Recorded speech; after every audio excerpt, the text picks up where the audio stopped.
traders, this is a 5-minute chart, I should say. Let's just go to a 15M. This is the pound yen. We're trading into the London Open.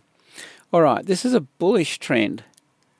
Like if we do that, okay, that would be like a 4-hour chart. That would be the view that we get with a 4-hour chart. So it's pushed up, and we've had this retrace, and I'm just watching this Asian range at the moment.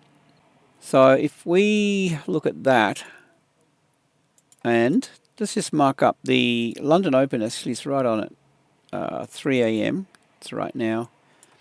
So I'm just watching this into this time, the London session kicking off here. And I'm going to go down to a 5M. Yeah, it's kind of traded down into it. I really want to see this dip a bit lower. Take out liquidity under. But then you want to see it take off with speed. I want to see a thin candle forming here. And then maybe a pull back into it. And then, buy opportunity. If this kicks off and we see a break of market structure, higher highs, higher lows, okay, so that would be an opportunity to get long. So I do like this drop back down as this market's kicking off at the moment.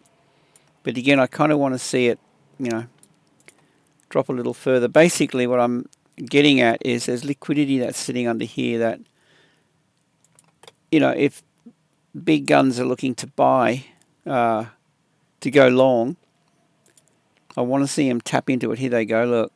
Okay, drops down, and now we wait for this to rotate. So this is the drop into liquidity now. Okay, so they're taking out these sell stops, and then you want to see it push off. So you could go to a 3-minute chart. Okay, so just see if this price action plays out, then we've got something. Okay, guys, that's my take on the pound yen. Okay, comment, love to hear your thoughts. And with that, hope you have a great day. Safe trading. See you in the next one.